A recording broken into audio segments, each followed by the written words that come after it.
नमस्कार, माझं नाव Bhakti Chaphekar, assistant manager at Viraj junction, Kognoli toll नाका कोगनोळी. तर विराज जंक्शन हे जे नाव आहे, हे नुसतं नाव जरी ऐकलं तरी अगदी लहानांपासून मोठ्यांपर्यंत एकच आहे की विराज जंक्शन हे मस्तिका स्टेशन हे जे आहे, तर हे पुणे आणि बेंगलोर या दोन्हीच्या मध्ये असणारं जे विराज जंक्शन आहे ते कर्नाटक आणि महाराष्ट्राच्या मधील सर्वात मोठं फन डेस्टिनेशन आहे.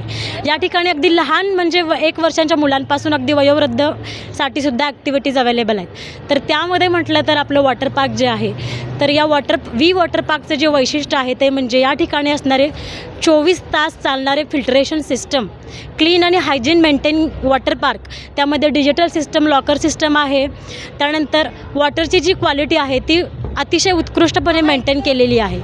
तर या उन्हाळ्याच्या सुट्टीमध्ये भरपूर लोकांनी चांगला प्रतिसाद दिलेला आहे, कारण क्लिनिंग आणि हायजीन फक्त वॉटरसाठी जी मेंटेन केलेली आहे त्यासाठी चांगला प्रतिसाद मिळालेला आहे. तर तुम्ही कर्नाटक आणि महाराष्ट्राच्या मध्ये भरपूर सारे वॉटर पार्क्स आहेत, पण वॉटर क्वालिटी जी आहे म्हणजे लहान मुलांसाठी किंवा वयोवृद्ध मोठ्यांसाठी सुद्धा, तर वॉटर क्वालिटीमुळे जे इफेक्ट्स लोकांना जाणवतात तर त्याच्या हिशोबाने हा वॉटर पार्क अतिशय सुंदर आणि हायजेनिक आहे.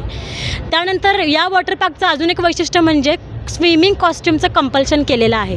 तर सिंथेटिक फॅब्रिकचेच कॉस्ट्यूम या ठिकाणी अलॉट केले जातात. ठीक आहे, म्हणजे जर तुमच्याकडे जर असतील सिंथेटिक कॉस्ट्यूम तर तुम्ही घेऊन येऊ शकताय, जर नसेल तर रेंटवरती सुद्धा घेऊ शकताय. सिंथेटिक कॉस्ट्यूमचं कंपल्शन केल्याचं कारण हे आहे की स्लाईड्सवरून घसरत येताना सेफ्टीसाठी सिंथेटिक जर क्लॉथ असेल तर सेफ्टीच्या हिशोबाने ते खूप छान आहे. म्हणजे जर तुम्ही स्लाईडवर नेत असाल तर सिंथेटिक जे फॅब्रिक आहे ते गोळा होत नाही, जसं कॉटनमध्ये ते रोल होतं आणि तुम्हाला लागण्याची शक्यता जास्त असते. तसंच कॉटनचे जर तुम्ही वापरला तर त्याचे कलर जाण्याची शक्यता असते, त्यामुळे वॉटरची क्वालिटी मेंटेन ठेवता येत नाही. यासाठी सिंथेटिक कॉस्ट्यूमचं कंपल्शन केलेलं आहे.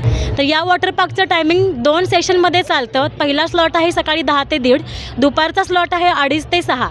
तर जर तुम्ही मॉर्निंगच्या स्लॉटमध्ये आलात तर 10 ते 1:30 नंतर तुम्ही अजून बाकीच्या बऱ्याच ॲक्टिव्हिटी इथे एन्जॉय करू शकता. त्यामध्ये आता नवीन अट्रॅक्शन आम्ही घेऊन आलेलो आहे, स्नो व्ही पार्क. त्यानंतर अम्युजमेंट पार्कचे थ्रिलिंग राईड्स पण आहेत, त्या पण तुम्ही एन्जॉय करू शकता.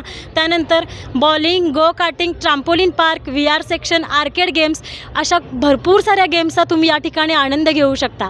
तर या उन्हाळ्याच्या सुट्टीमध्ये तुम्ही अजून भरपूर लोकांनी प्रतिसाद द्यावा असं मी लोकांना आवाहन करते. आणि जर वॉटर पार्कसाठी तुम्ही येत असाल तर तुमच्याकडे जर स्विमिंगचे कॉस्ट्यूम असतील तर तुम्ही ते नक्की घेऊन येऊ शकता. धन्यवाद.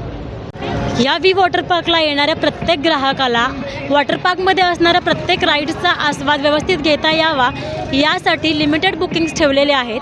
तर सर्वांना माझं आवाहन आहे, ऑनलाईन बुकिंग नसल्यामुळे ऑन द स्पॉट बुकिंग आहेत, त्यामुळे तुम्हाला लवकर येऊन बुकिंग करावं लागेल, कारण लिमिटेड एंट्रीज ठेवलेल्या आहेत.